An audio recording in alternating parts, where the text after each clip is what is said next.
el orden en la iglesia, la función del liderazgo en la iglesia, el propósito del Señor a través de la iglesia en este mundo, los requisitos y las cualidades de todos los que están involucrados en el servicio en la iglesia. Así que han sido semanas de crecer muchísimo, aprender. Y hoy estamos entrando en una sección de la carta que va a ser, estoy seguro, también de mucha edificación, porque Pablo va a tratar en los próximos 2 capítulos una serie de situaciones muy prácticas. Pablo no se queda en la nube de los conceptos teológicos, sino que en todos sus escritos, él va a traer todas las verdades teológicas a la vida práctica de la iglesia.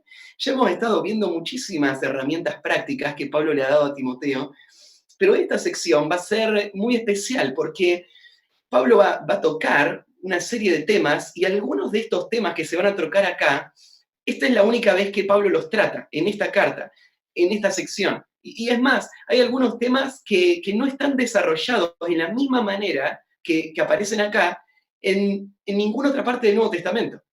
Entonces, esta es una sección muy importante porque trata con aspectos prácticos del funcionamiento de la iglesia que van a estar solo acá.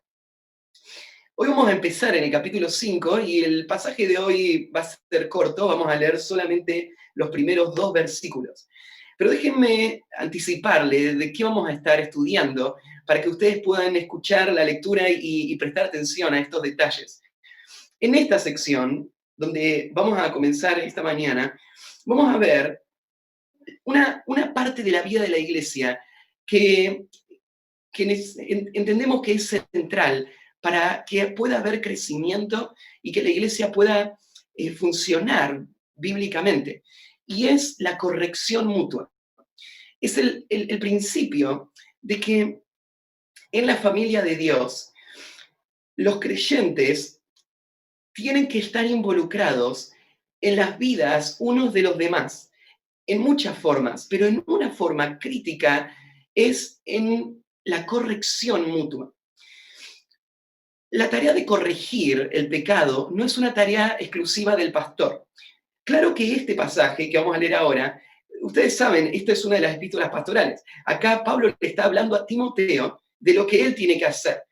Pero ya hemos explicado esto, que en todos estos pasajes, Timoteo no es que es el único que lo va a hacer, sino que él tiene que hacerlo para poder modelar y guiar a la iglesia en cada una de estas formas en las que tiene que vivirse la vida cristiana. Entonces, acá se habla de Timoteo, pero nosotros sabemos que esto es una función de cada creyente. La iglesia de Cristo tiene que caracterizarse por una vida de rendición de cuentas mutua, una vida en donde cada hermano está velando por sus hermanos y está siendo parte en la restauración y en la edificación de sus hermanos, específicamente tratando con el tema del pecado. Hay un pasaje ahí en Gálatas capítulo 6, versículo 1, que dice: hermanos, si alguno fuere sorprendido en alguna falta, vosotros que sois espirituales, restauradle con espíritu de mansedumbre, considerándote a ti mismo, no sea que tú también seas tentado. Sobrellevad los unos las cargas de los otros y cumplir así la ley de Cristo. Hermanos, esta debe ser la vida de la familia de Dios, una vida de cuidado mutuo, y ese cuidado implica ayudarnos unos a otros a vencer el pecado. Ahora, esto no es una tarea fácil, de ninguna manera. Y vamos a ver en el transcurso de la enseñanza los desafíos que va a tener poder servir a otro en la lucha con el pecado. Pero porque no sea fácil, no podemos abandonarla. Esta es una tarea central, es una tarea crítica.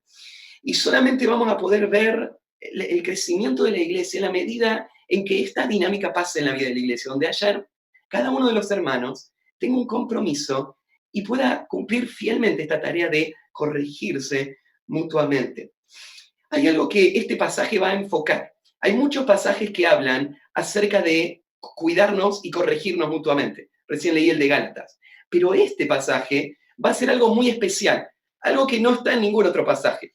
Y es que nos va a mostrar que a la hora de corregir a otro, hay que tener en cuenta principios para poder hacerlo de una forma que honra al Señor. Y dentro de los principios que hay que tener en cuenta la distinción que existe entre las personas de la iglesia. Vivimos en una época donde se fomenta la igualdad. La igualdad es visto como el valor más importante y hay que pelear para defenderlo en todas las áreas. Pero el texto bíblico claramente muestra que hay un aspecto de igualdad en todas las personas. Todos tenemos una dignidad propia por haber sido hechos a imagen de Dios. Como somos hechos a imagen de Dios, todos tenemos una dignidad propia que debe ser respetada. Desde el momento de la concepción hasta el día de la muerte, cualquier persona de cualquier edad, de cualquier condición social, tiene que ser tratada como una persona hecha a imagen de Dios. Sin embargo, este pasaje nos va a mostrar otro principio, y es el principio de que no todas las personas son iguales, ni deben ser tratadas de forma igual. Esto parece sacudir nuestra mente, pero Pablo va a hablar acerca de diferentes edades y cómo diferentes edades va a requerir que el que habla con esa persona, que está en una edad distinta, tenga que tener en cuenta eso y tenga que tratar a esa persona de acuerdo a la edad que tiene. Y no solamente de acuerdo a la edad, sino también de acuerdo al género. No es la misma manera en la que uno va a tratar a una persona de su mismo sexo a una persona del sexo opuesto. Entonces Pablo lo que le va a enseñar a Timoteo es a cómo entender y cómo vivir este principio de la corrección mutua y la corrección en la iglesia, pero teniendo en cuenta cómo hacerlo de una forma que honre al Señor, dependiendo de este principio de la edad y la diferencia en el sexo. Ahora, nosotros conocemos el contexto de esta iglesia, sabemos que en Éfeso había muchos pecados que corregir. Y Timoteo es el que fue puesto en esa función para guiar la iglesia en una restauración que iba a requerir que Timoteo trate muchas situaciones. Uno de los desafíos más grandes que Timoteo iba a enfrentar es que él tenía que corregir a hombres que eran mucho mayores en edad que él. Y eran hombres respetados, eran hombres que tenían el oficio pastoral, que eran ancianos en la vida de la iglesia. Y Timoteo tenía que tratar el pecado en esas personas. Entonces, este pasaje va a ser muy valioso para él. Pero no solamente para él. Este pasaje va a ser valioso para todos nosotros, porque como dije al principio, todos fuimos llamados a corregir a nuestros hermanos. Todos lo fuimos. Ahora, para hacerlo de una forma que honra al Señor, tenemos que tener en cuenta estos principios. Porque una corrección que nace de mi frustración o de mi enojo no va a poder evitar que caiga en el pecado. En cambio, una corrección que nace desde el amor y una convicción por el celo por la santidad de Dios y una práctica que cuide los principios bíblicos de las relaciones, eso va a traer crecimiento a la iglesia. Entonces,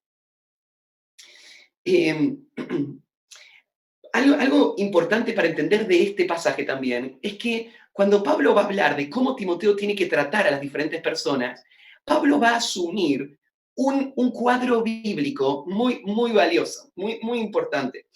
Pablo va a hablar de la iglesia como una familia. Y Pablo va a mostrarle a Timoteo que la mejor manera de entender cómo manejarse en las relaciones dentro de la iglesia es mantener en mente este cuadro. La iglesia es una familia. Ya que la iglesia es una familia, en una familia espiritual hay confrontación mutua. No sé el trasfondo de tu familia, Muchos de ustedes probablemente no crecieron con una familia espiritual. Y por esto han faltado esos criterios bíblicos de cómo se viven esas relaciones. Pero en una familia espiritual, las familias se confrontan mutuamente. Te digo, por ejemplo, un papá espiritual no puede ver a su hijo en el pecado y no hacer nada, porque él entiende lo, lo perjudicial que va a ser para él. Él entiende el peligro de la rebeldía de su corazón. Entonces, un padre espiritual lo que hace es corrige a su hijo. Un hermano hacia su hermano, me refiero a la familia, no la familia de la fe, sino la familia física, un hermano hacia su hermano, si verdaderamente lo ama, no va a ignorar las cosas que están destruyendo su vida.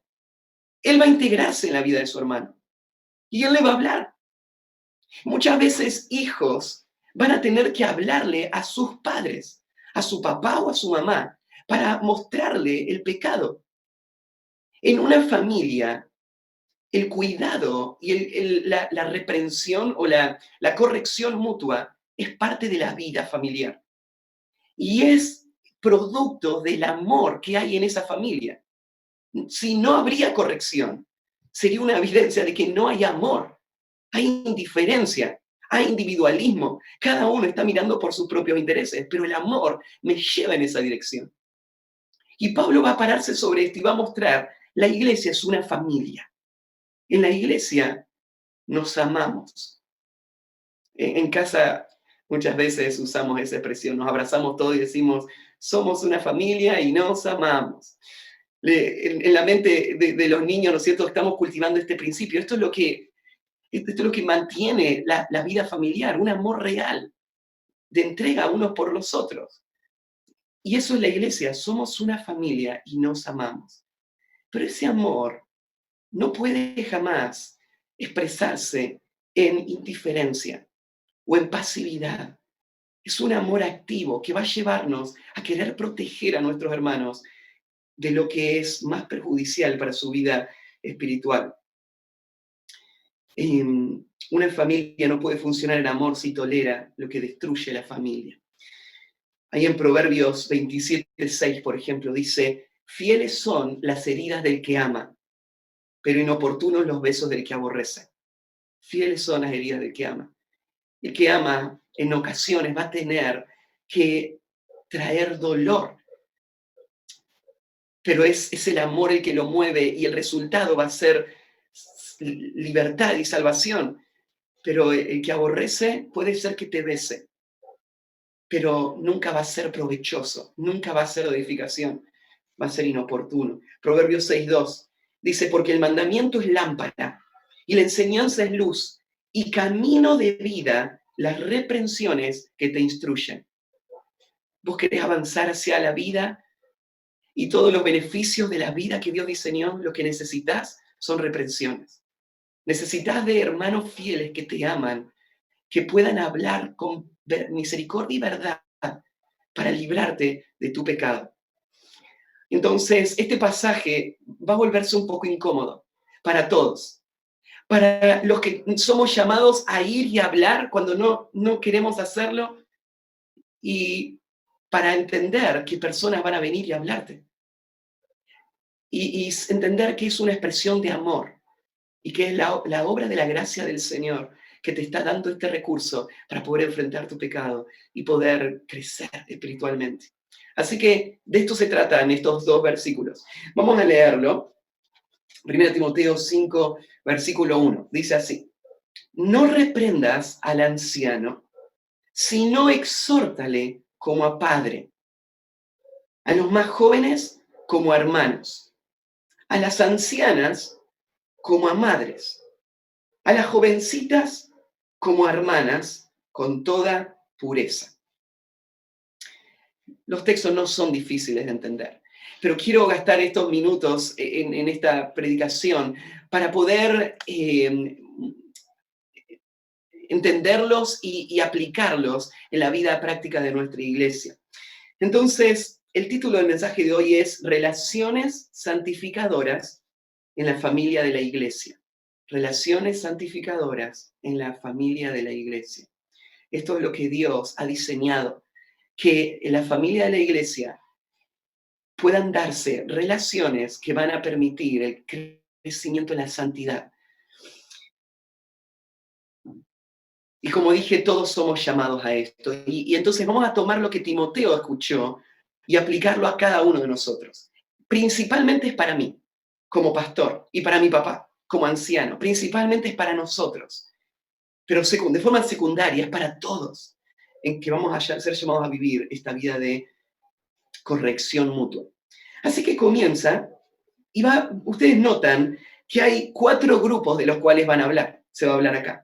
Se va a hablar en primer lugar de los ancianos, hombres, después de los jóvenes hombres, y después en el versículo 2 de las ancianas mujeres y de las jovencitas mujeres.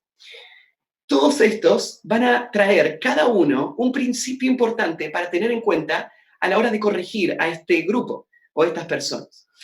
Pero todo arranca con el primero, cómo corregir a un anciano.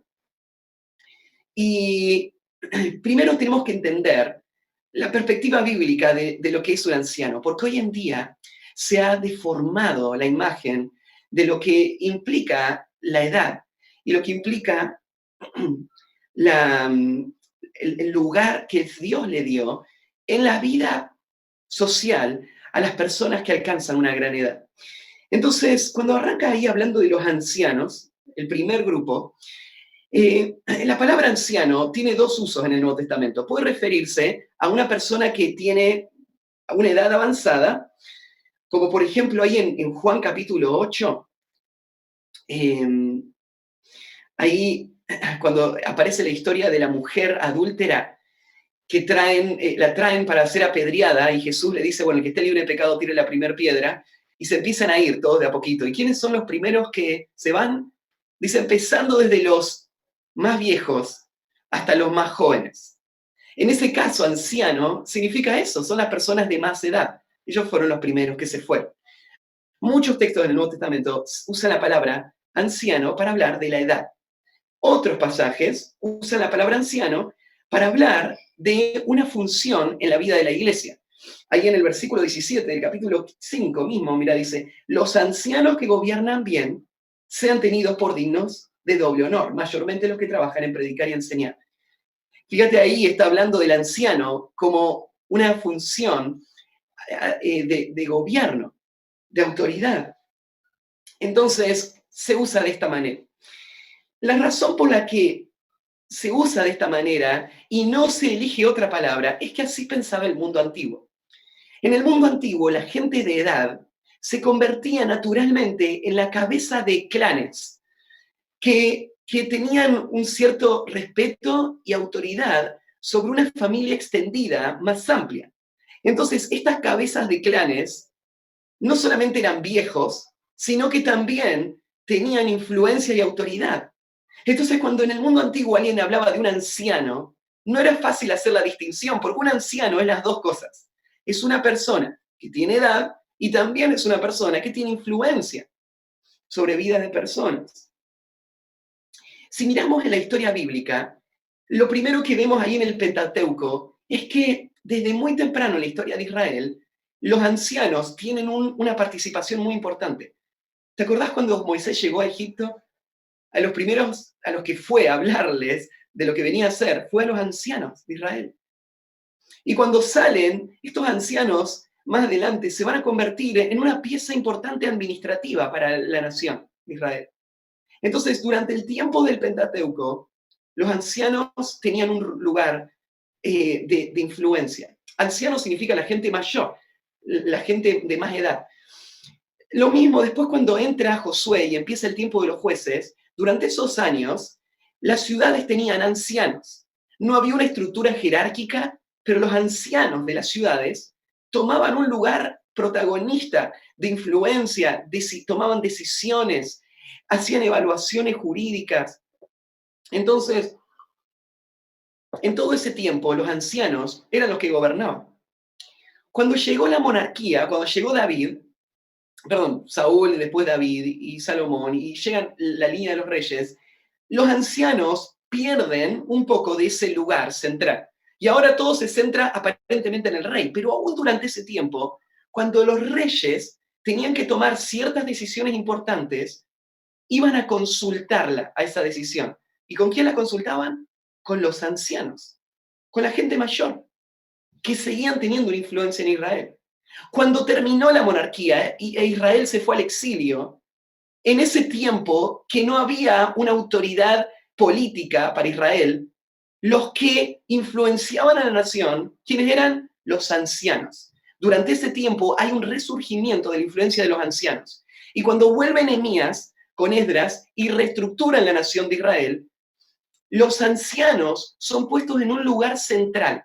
Nehemías forma algo que podría compararse con un senado, un grupo de hombres ancianos de gran edad que eran los referentes que daban estabilidad a la dirección de la nación. Desde ese punto se formó lo que llegó a conocerse después como el Sanedrín. ¿Qué era el Sanedrín? Bueno, el Sanedrín era un grupo de 72 hombres que lideraban la nación de Israel. Eran hombres de gran edad, que eran vistos como referentes para la nación y ellos gobernaban en el tiempo que Cristo llegó a la escena. Entonces, en la mente de Israel, la gente de edad es gente que tiene que ser honrada, respetada, son personas que tienen un lugar práctico en la dirección de la vida del pueblo de Dios. Cuando empieza la historia de la iglesia, claramente la iglesia va a tomar esa imagen y la va a trasladar a la administración de la iglesia. Porque ya hemos visto cómo en la ciudad de Jerusalén, donde nació todo, en la primera iglesia, arrancaron los apóstoles. Pero poco tiempo después, lo que la iglesia hizo fue reconocer a ancianos. En los primeros momentos de la iglesia en Jerusalén tenía un cuerpo de hombres que no eran apóstoles, pero eran ancianos que tomaban las decisiones para la iglesia.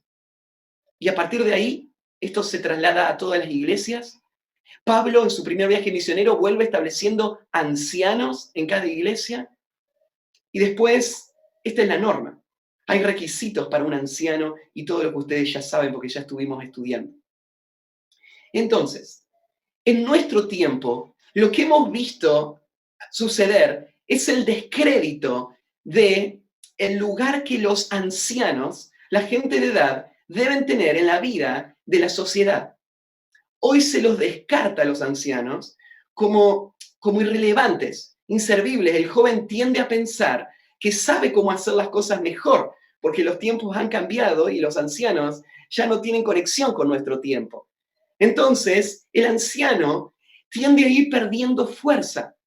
Entonces, el joven se puede imponer por la fuerza sobre el anciano.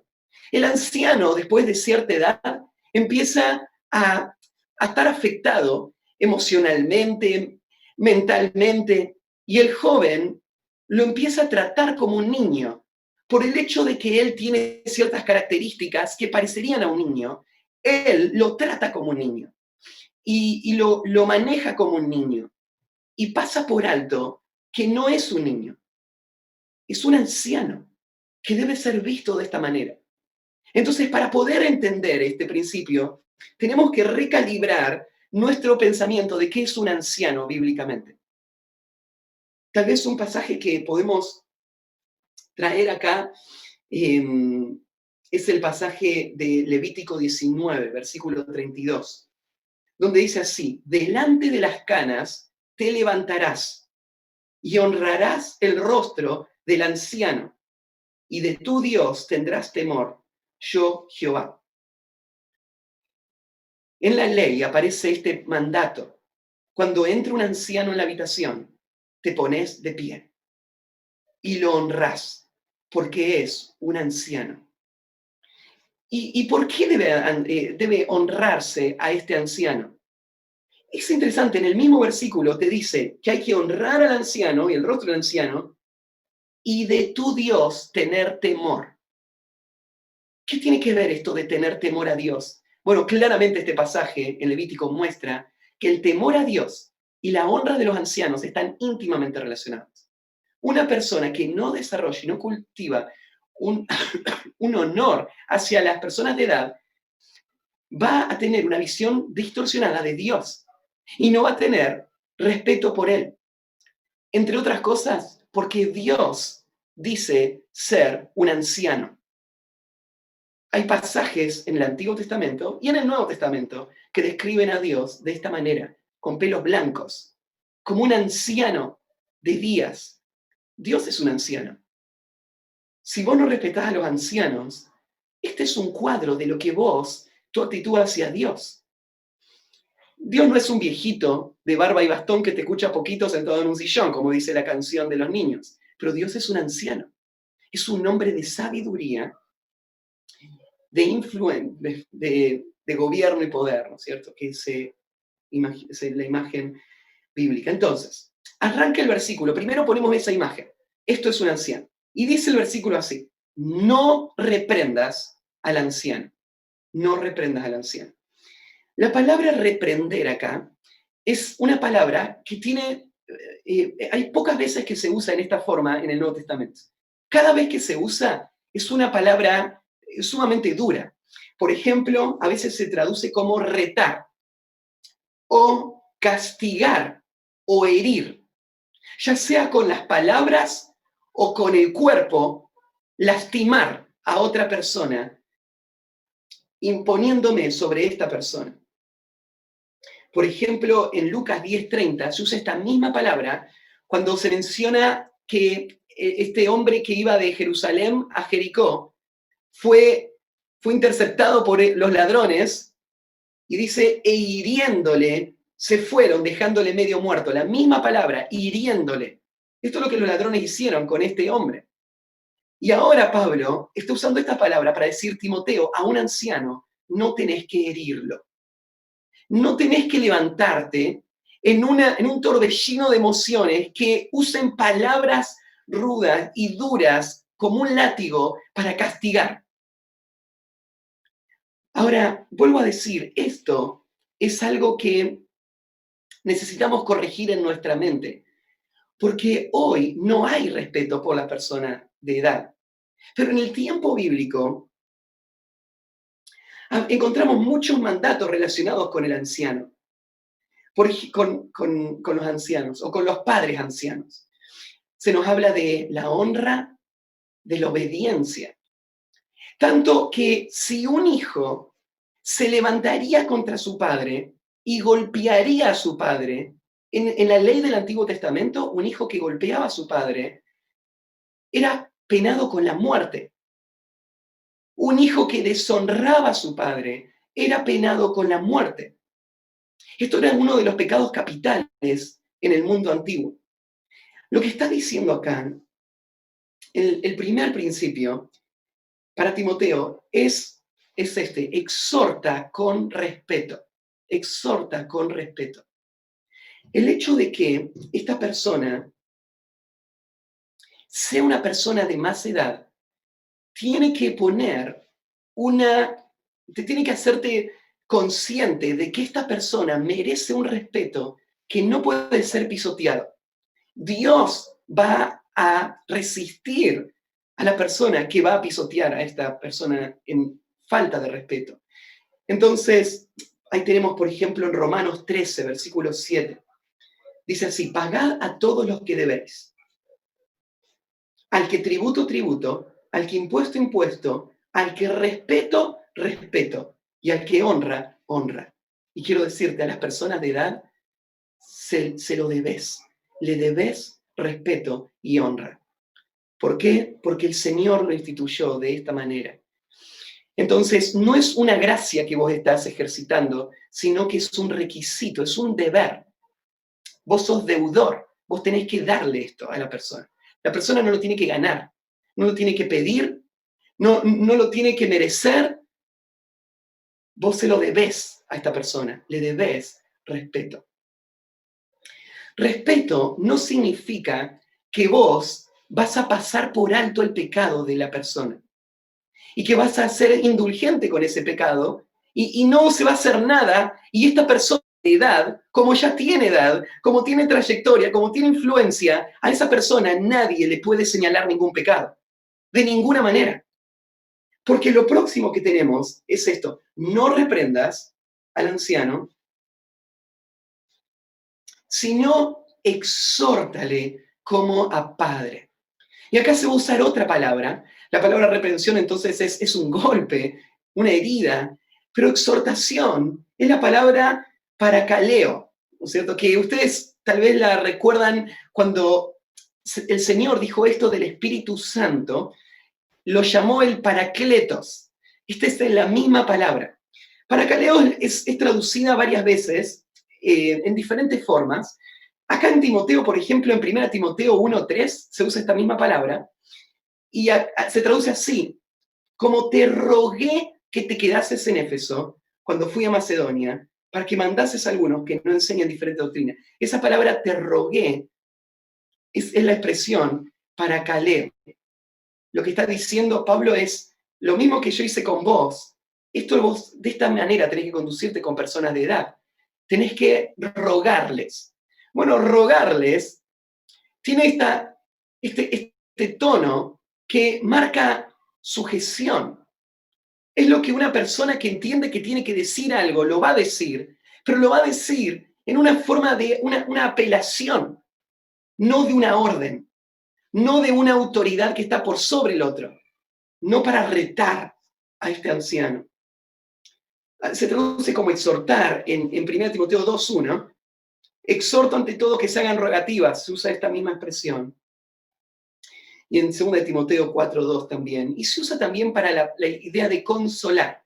Cuando Jesús dijo que el Espíritu Santo iba a ser el paracletos, ¿qué significa? Bueno, recuerdan tal vez la ilustración clásica. El Espíritu Santo es el que está puesto al lado para sostener y para ayudar. Es como una plantita que empieza a crecer y el viento la tiró.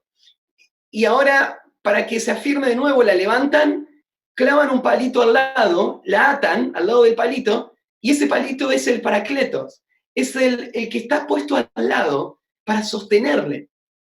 Este es el cuadro que Pablo está diciendo. Mira, cuando pienses en un anciano, el hecho de que vos seas pastor no te da la autoridad para tratarlo ásperamente o con rudeza. Vos tenés que venir a su lado para sostenerle, para acompañarle.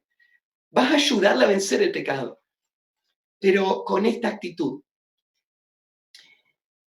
Y debes hacerlo como a un padre, como a un padre. Y acá están las imágenes de la familia.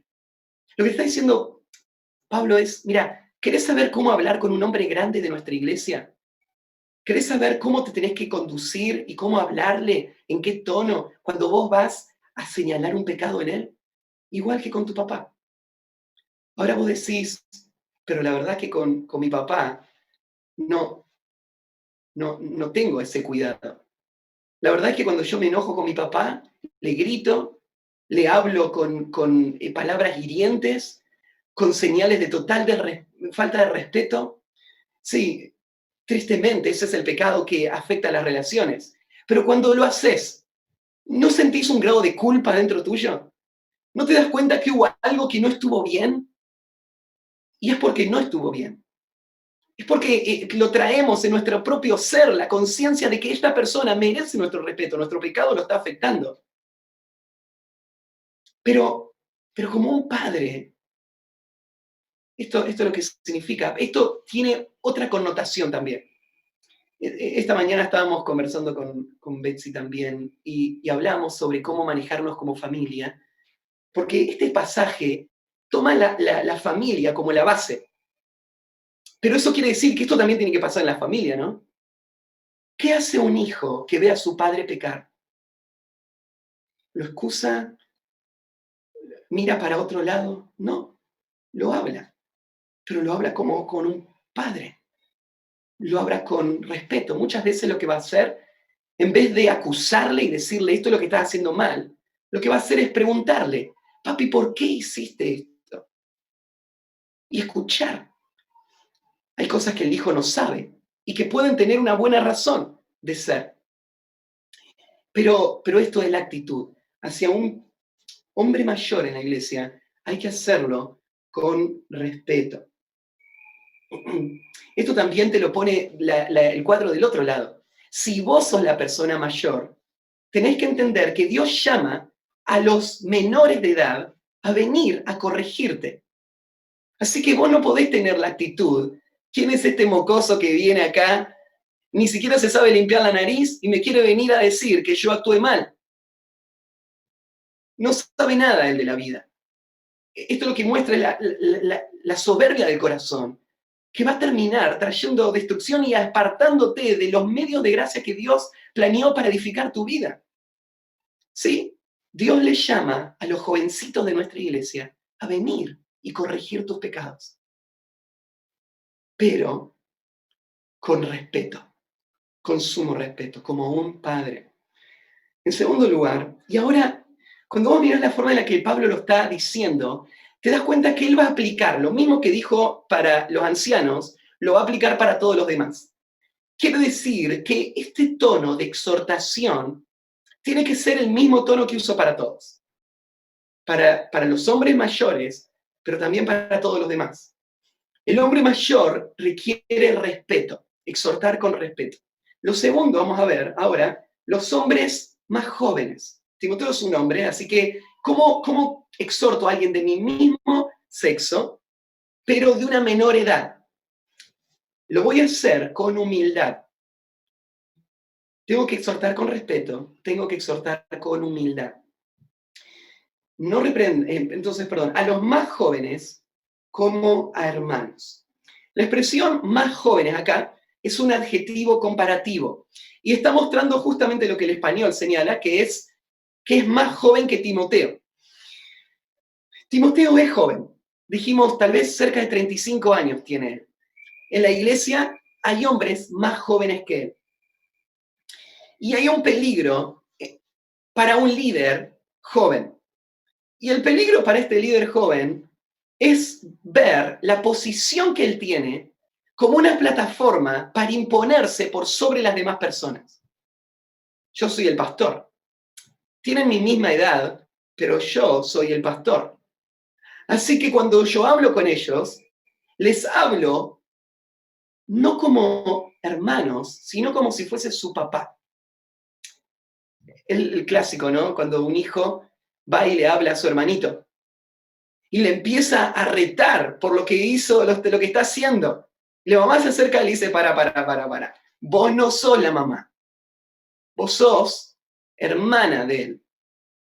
Tenés que hablarle. Si vos ves que está por meterle los dedos en el enchufe, tenés que decirle no. Pero no sos la mamá, sos la hermana. Esto pone una perspectiva correcta en cuanto a este nivel de relaciones. Esto es un peligro cada vez que vamos a exhortar. Y es ponernos por sobre la otra persona. A veces nos podemos querer poner por sobre la otra persona porque tenemos una posición más alta.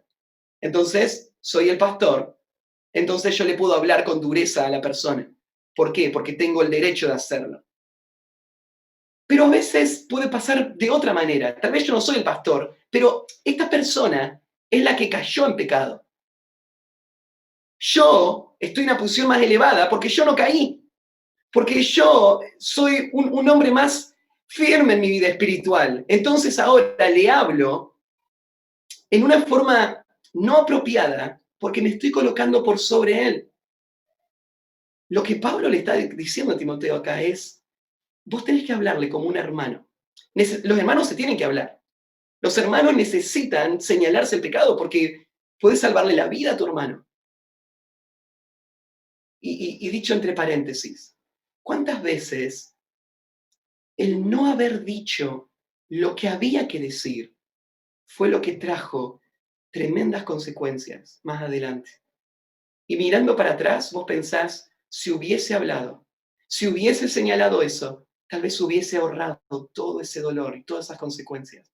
Los hermanos tienen que hablar. Lo dicen muchos textos ahí leímos, ¿no es cierto?, el de Gálatas 6.1. Hermanos, si alguno fuere sorprendido en alguna falta, vosotros que sois espirituales, restauradle con espíritu de mansedumbre, no sea que tú también seas tentado. O sea, ¿cómo tienen que restaurarse los hermanos? Con humildad. ¿Por qué? Porque yo no soy ajeno a estos pecados que están afectando a la vida de esta persona. ¿Sabes lo que tenés que pensar cuando vas a restaurar a un hermano? Vos tenés que pensar esto. Hoy me toca a mí ir y restaurarle, pero tal vez mañana le va a tocar a él venir y restaurarme a mí. Entonces yo no lo puedo hacer en la forma de que lo haría una persona superada, que no lucha con nada y que viene, ¿no es cierto?, a aplastar a la otra persona. Yo soy el paracleto, o sea, yo voy a venir a su lado y lo voy a levantar, lo voy a guiar, como lo haría una persona que es consciente de sus propias debilidades y de su propia necesidad de gracia y de acompañamiento en su lucha con el pecado. Esta es la persona que está preparada para poder aconsejar y para poder guiar a otro. Y esto es lo que necesitamos, este grado de humildad. Tenés que ver que estás al mismo nivel que él. Son iguales. Hay otro pasaje ahí en Génesis capítulo 4, versículo 9. Caín hace una pregunta retórica. Cuando el Señor viene a preguntarle dónde está su hermano, él le dice, ¿soy yo acaso guarda de mi hermano? ¿Y cuál es la respuesta a esa pregunta? Sí, por supuesto que lo sos. La relación de hermanos trae un compromiso, una responsabilidad ineludible. Vos no podés mirar para otro lado, pero al hacerlo, tenés que hacerlo con humildad. En tercer lugar, tenés que exhortar primero con respeto, exhortar con humildad, exhortar con gentileza. Exhortar con gentileza. En el mundo antiguo, en general las culturas no tuvieron una buena relación o no colocaron correctamente socialmente a la mujer en la vida de las sociedades. Las mujeres fueron maltratadas, despreciadas, ignoradas, usadas de muchas maneras. El texto bíblico es un quiebre con toda esa cultura que va a poner a la mujer en el lugar que Dios le dio. Una de las formas en las que vos lo ves es que en el Antiguo Testamento, por ejemplo, no solamente le dice a los hijos que obedezcan a sus padres, sino le dice que obedezcan también a sus madres, que honren a sus madres, que escuchen a sus madres. La mujer naturalmente no tiene la misma fuerza que el padre. Entonces los hijos fácilmente llega un momento donde superan a la madre en fuerza. La mujer no tiene el mismo rol en la familia que el papá. Entonces es fácil para un hijo mirar y decir, bueno, yo obedezco a mi papá, pero no a mi mamá. Entonces, cuando mi mamá me dice algo, pasa un carro, decimos nosotros acá en Argentina. Cuando mi papá lo dice, me intimida por su fuerza, por su postura, por su tono, por lo que sea, y entonces obedezco. Pero los hijos no tienen que obedecer a los papás nomás, ¿no? Tienen que obedecer a las mamás. Tienen que honrar a las mamás. Tienen que tratar a las mamás de la misma manera en la que tratarían al papá, solamente que con una distinción. Ellas son mujeres. Y como mujer, tienen tal vez menos fuerza y tiene un lugar social distinto. Y por eso requiere que el hijo entienda el valor y la importancia de esa sujeción y lo practique. Esto mismo pasa en la vida de la iglesia, ¿no? Porque en la vida de la iglesia, los que están al frente son hombres. Pero fácilmente podría interpretarse esto, que la iglesia debe respetar a los hombres mayores y podría pasar por alto la responsabilidad de respetar a las mujeres mayores de la iglesia. La semana que viene vamos a entrar en un tema del estudio también donde vamos a hablar sobre las viudas y más adelante las viudas mayores en la vida de la iglesia, que tienen un lugar de influencia en la iglesia, no de liderazgo, pero sí de influencia espiritual. Y la iglesia tiene que honrar a estas mujeres. tiene que verlas como mamás. No las puede despreciar, no las puede menospreciar. Pues sí, bueno, un hombre grande sí, porque él es autoridad en la iglesia. Y la mujer grande también. No es autoridad, no es ella la que va a dirigir la iglesia, pero por diseño divino y en la vida de la familia espiritual de Dios, esto tiene que reflejarse. Por eso va a decir a las ancianas, y acá la palabra anciana es la misma palabra que apareció en el versículo 1, solamente que en su forma femenina. Las ancianas como a madres. Las ancianas hay que tratarlas como a madres. Ahora, esto no implica un matriarcado en la vida de la iglesia, en donde hay mujeres de poder que compiten con la influencia o el liderazgo masculino. Esto lo que implica es que una mujer piadosa va a ubicarse también en su rol, pero en ese rol va a tener un lugar de influencia y va a ser vista y tratada con respeto. Esto no quiere decir, como lo mismo que pasó con los ancianos, que si una mujer espiritual de muchos años en la fe está pecando, no se le puede señalar. Debe señalarse, debe corregirse. El pecado no es aceptado en ninguno de estos grupos, pero debe hacerse de la misma manera en que se haría con una mamá. Y vuelvo a hacerte la pregunta retórica. ¿Cómo, o la pregunta que implícita en esto, cómo tratás vos a tu mamá? En cualquier edad en la que tu mamá esté, ¿cómo ves a tu mamá? ¿Vos tomás en cuenta a tu mamá? ¿Vos tenés un respeto a ella a la hora de relacionarte con ella? Y decía antes, en las etapas tempranas y también en las últimas etapas de la vida, cuando la mamá ya no puede decidir y no puede manejarse, y depende de vos para que le cambies sus pañales.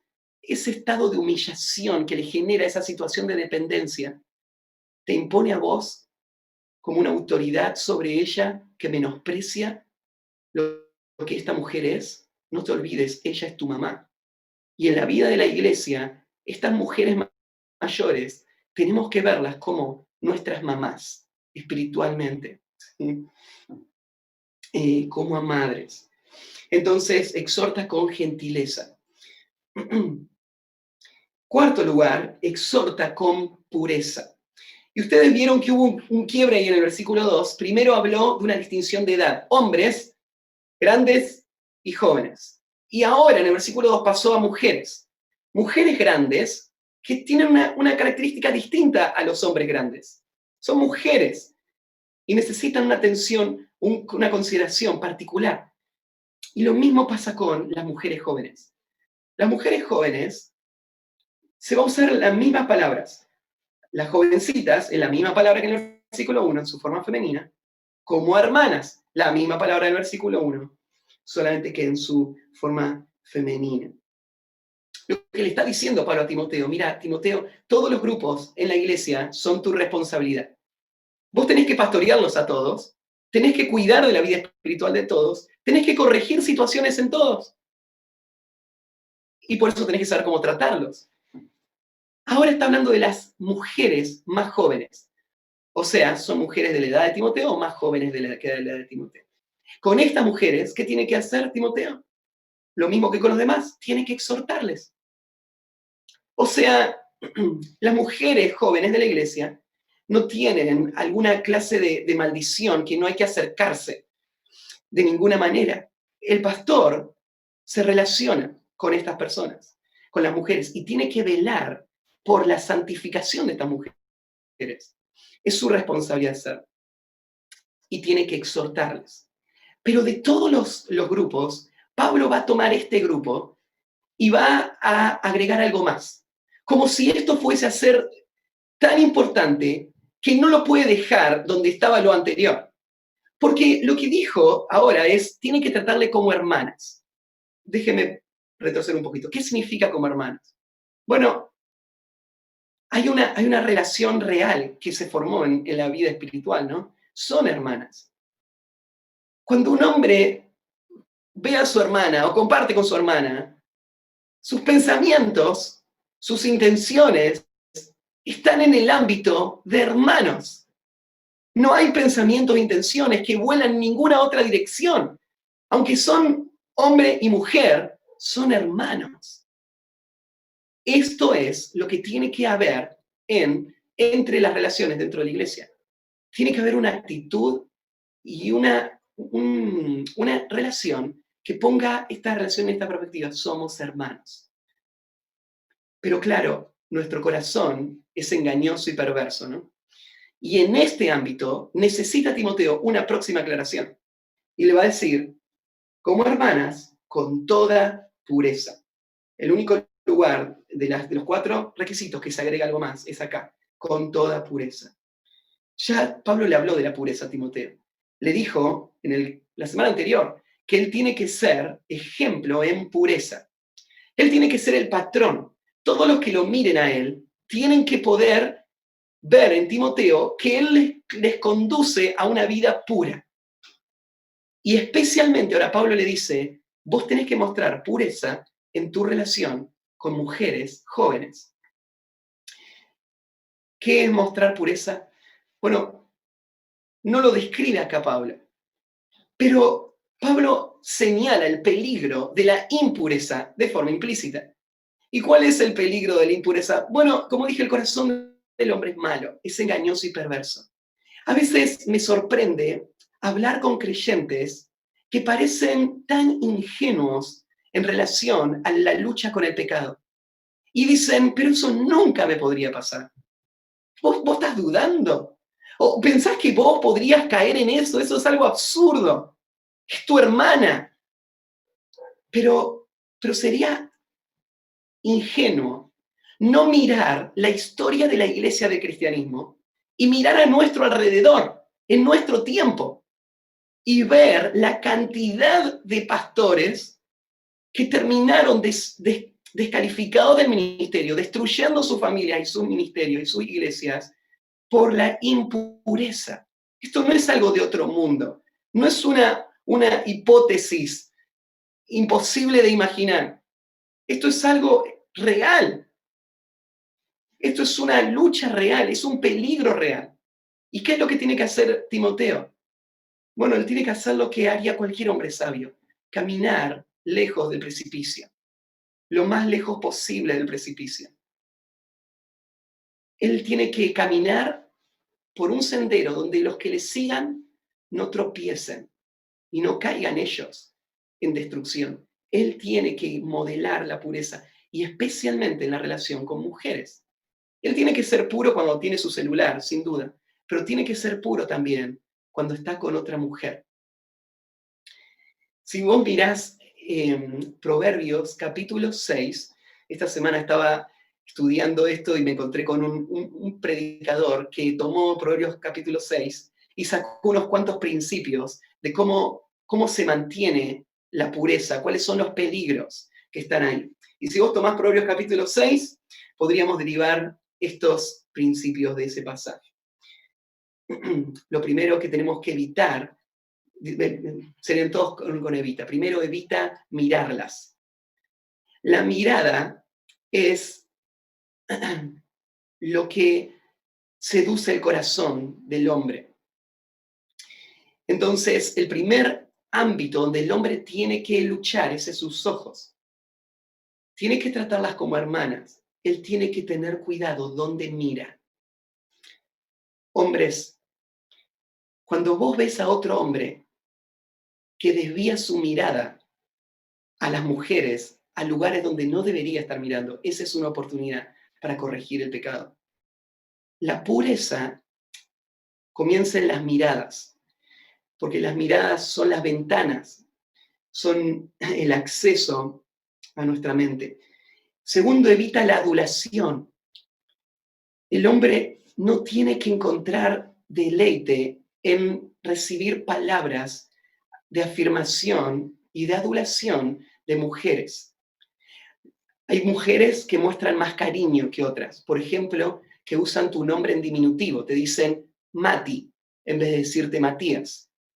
Algo tan pequeño como una expresión aduladora que genera confianza y relación puede ser el camino que empieza a despertar en un hombre sentimientos que no son apropiados. No es mi hermana. Digo, no la veo como mi hermana cuando empiezo a pensar de esa manera. En tercer lugar, evita los pensamientos impuros. Cuando vienen esos pensamientos tienen que ser combatidos y tienen que haber filtros, tienen que haber protecciones para que no permitas que tu imaginación avance en relación a tu hermana. Evita las situaciones peligrosas. Evita exponerte al lugar. Esto en Proverbios 6, vos lo ves al simple que pasa todo el día en la puerta de esta mujer alborotadora. Y al final, cuando se hace de noche, la mujer sale, lo seduce con sus palabras y lo mete adentro a la cama. Pero ¿qué hacía él ahí? Todo el día al frente de la casa de esta mujer. No sabía él quién vivía ahí, no sabía de lo que podría pasar. Sí, pero su imprudencia le puso en la situación donde la caída llegó de forma inevitable. Evita la casa de esta mujer. Ustedes saben que en nuestra iglesia nosotros enseñamos este principio. Hombres solos no van a la casa de mujeres solas para hacer consejería, porque esos ambientes de privacidad son los que preparan el camino para el desastre. Evita el toque. Nosotros entendemos el efecto que tienen los roces en la vida de un hombre. Tal vez la mujer no lo entiende del todo, pero para un hombre estas cosas son de mucho estímulo. Cuando un hombre se sube al tren y están todos apretados y una mujer le roza su cuerpo, él lucha en su mente. Los roces, los toques son momentos de gran batalla para el hombre. El hombre tiene que evitar esto. Puede tener una relación como hermana, pero tiene que hacerlo con toda pureza. Dejarlo como hermana no es suficiente, porque otro podría argumentar y decir, Matías, ¿qué importa ir solo a la casa de esta persona si es tu hermana? Sí, es tu hermana, pero tenés que hacerlo con toda pureza. Entonces, aparte de pensar que es tu hermana, tenés que pensar algo más por este punto particular en la lucha con el pecado. Entonces, no podemos evitar estas relaciones en el ministerio para poder servir y edificar la vida de estas mujeres, pero sí tenemos que cuidarlas. Santiago capítulo 5. Déjenme cerrar todo esto. Santiago capítulo 5, versículo 19 dice así, hermanos, si alguno de vosotros se ha extraviado de la verdad y alguno le hace volver, sepa que el que haga volver al pecador del error de su camino salvará de muerte un alma y cubrirá multitud de pecados. Necesitamos la exhortación mutua en la iglesia. Yo sé que esto genera un poco de inseguridad, ¿no? En los dos ámbitos. En el pensar en tener que hacerlo y en el pensar de que otro lo haga conmigo. Pero en una familia espiritual esto es lo que pasa. Y el Señor nos dio las herramientas para hacerlo. Déjenme terminar con una serie de conceptos prácticos. Después se los voy a mandar por WhatsApp, así que no hace falta escribirlos a todos. Pero algunos consejos prácticos en cuanto a cómo hacer esta tarea.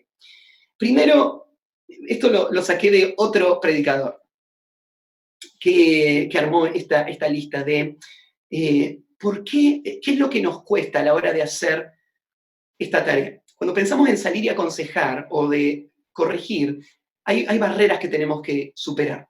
Y acá vienen algunas. Lo que nos frena a involucrarnos en esta tarea sería, en primer lugar, el temor. Todos lo enfrentamos. Como pastor, todos los años que tengo en el ministerio pastoral no evitan el hecho de cuando yo tenga que ir y hablar con una persona, siempre siento un grado de temor al tener que hacerlo. ¿Cómo enfrentás ese temor? Bueno, lo enfrentás con un temor aún mayor.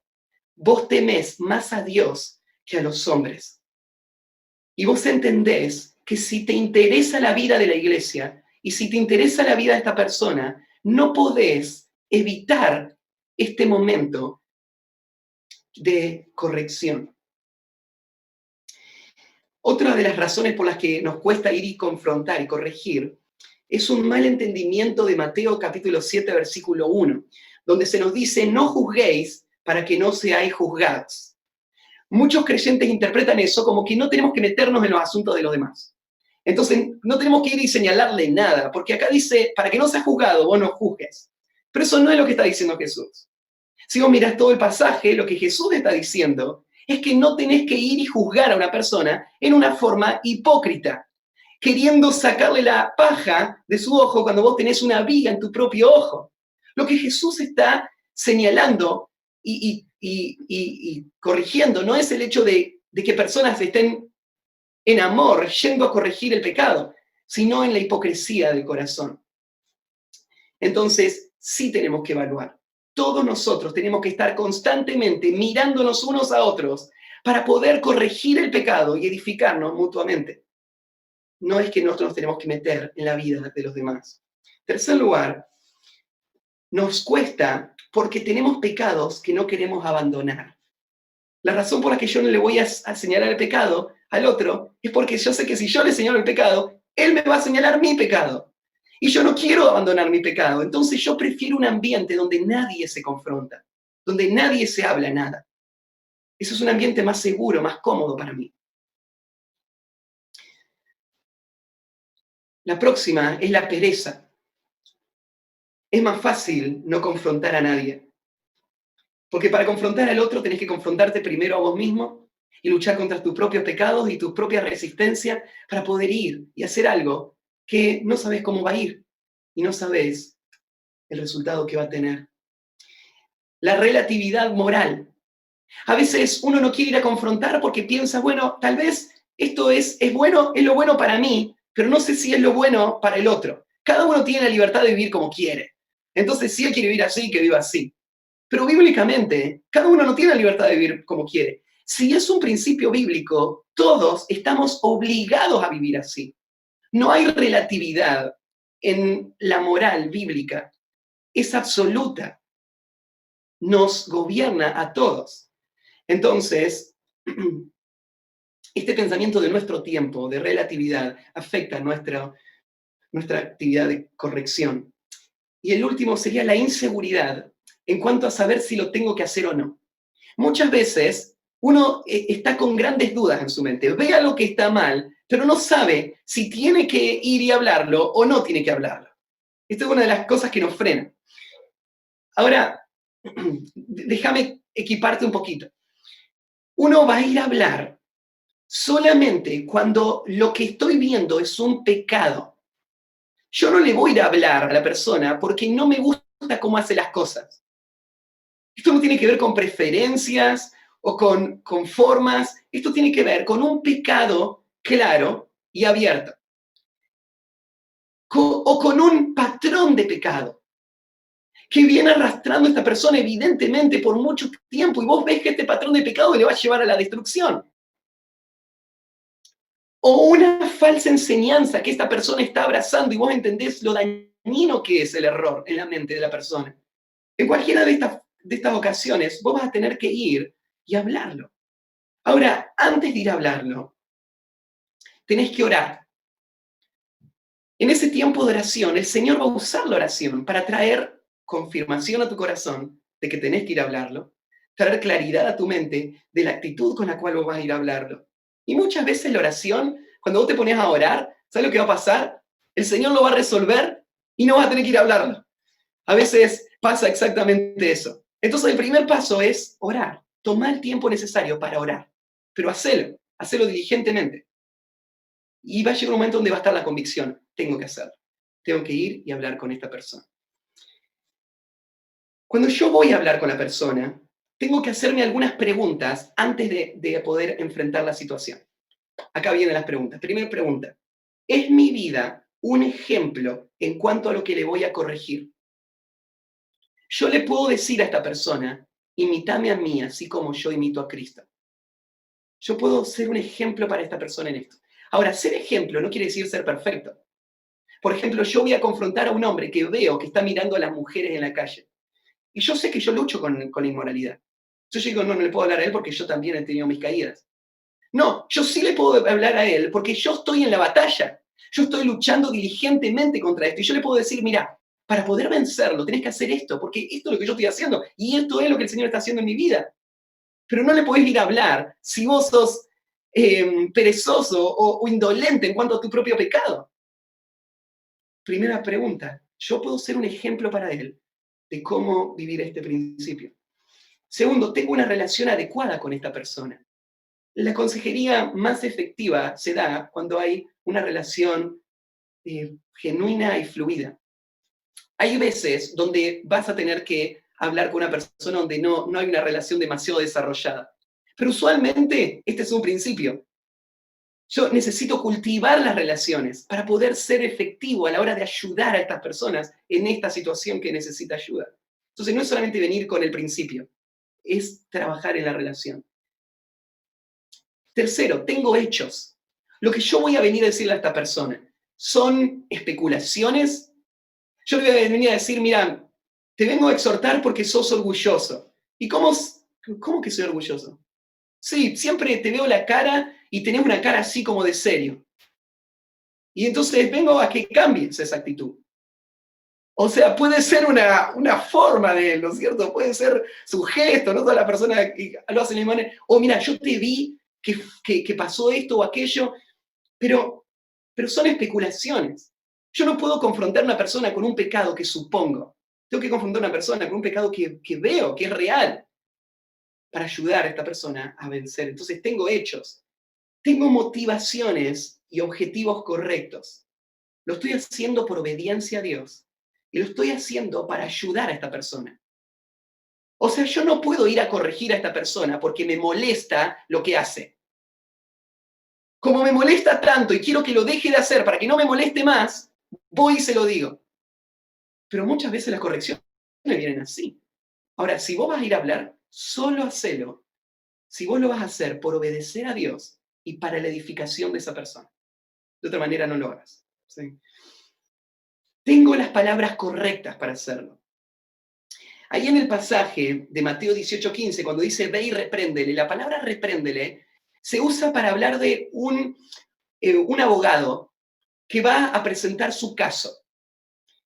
O sea, para vos poder ir y mostrarle a una persona el pecado, vas a tener que pensar antes lo que le vas a decir.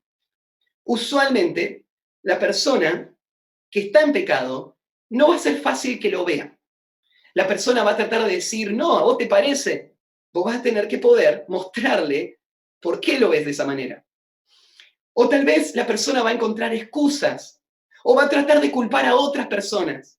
Entonces, antes de ir a hablar con la persona, vos te vas a preparar y vas a pensar cómo argumentar el hecho para poder ayudar a esa persona a no escaparse de la corrección, ¿sí? Y poder mostrar tu argumento. Lo otro es el tiempo correcto. Este es el momento para hacerlo. Hay veces donde se puede esperar. Aunque vos estás viendo un pecado, puedes esperar. Natán fue a corregir a David un año después de que David cometió el pecado. Entonces, no siempre el momento es este. Hay veces donde hay que esperar el momento para hacerlo. Estoy listo para enfrentar el rechazo y el ataque. La otra pregunta. Antes de ir, vos tenés que pensar esto. Si él fuese a enojarse conmigo, puede ser que haya sido tu amigo por 10 años, pero el pecado tiene esa posibilidad, ¿no es cierto? Obra en nuestro corazón en formas impredecibles. Fuiste amigo por 10 años, pero cuando le marcaste algo, se pudrió todo. Te atacó, tiró todo abajo, ¿y vos qué vas a hacer en ese momento? Si en ese momento vos te enojas con él y tirás todo abajo, se va a perder toda posibilidad de restaurar a esta persona.